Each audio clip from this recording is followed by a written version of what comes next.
মুখটা মলিন, কারণ তিনি আশাহত।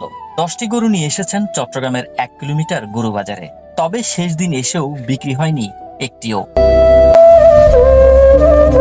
শুধু তিনিই নন, এরকম অনেক বিক্রেতারাই হতাশার গল্প শোনান সাংবাদিকদের। বলেন, গত বছরের তুলনায় এবার প্রায় 50% দাম কমেছে কোরবানি গরুর। তাতে বিপুল লোকসানে গরু ব্যাপারীরা। তবুও পবিত্র ঈদুল আজহার আর কয়েক ঘন্টা বাকি থাকলেও গরু ছেড়ে দিতে চাচ্ছেন কেনা দামে। আমি 10টা গরু আনছি, 10টা থেকে গেছে ভাই। 1.5 লাখ টাকা কিনা, এখানে চাইতেছে 80,000 টাকা। এটা কি ভাই 80,000 টাকা গরু? এখন যে এতগুলো গরু রয়ে গেছে, হ্যাঁ, কি করবেন? এগুলো সব কি করবো আর ভাই, দেখি না আল্লাহ কুবালে কি রাখে। অনেক বড় লস, কি করবো ভাই।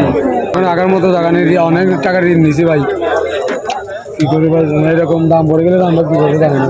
আমরা যতটুকু কিনছি অত টাকা পেলে দিয়ে দেবো, সমস্যা নেই।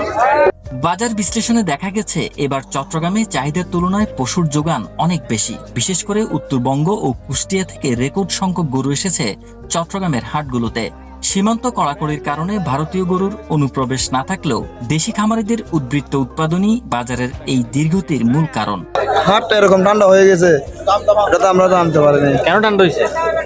কুষ্টিয়ার গরু আসছে, ওরা ছোট ছোট বাচ্চা নিয়ে মানে সস্তা বিক্রি করে আমাদের গরুগুলো কি করে দিচ্ছে। পরিমাণ গরুর দাম দিয়ে কিনছে আর খামারে যেভাবে পালছে, তাতে গরু কুরবানি না, খামারিটা কুরবানি হয়ে গেছে।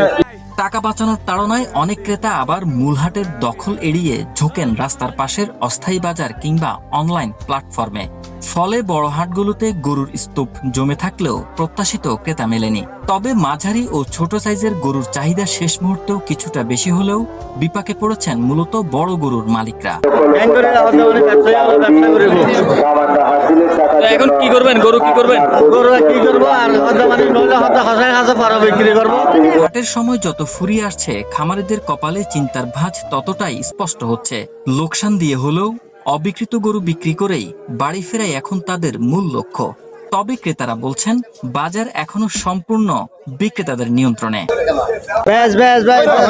হারুনুর রশিদ, ইউনিক খবর, চট্টগ্রাম।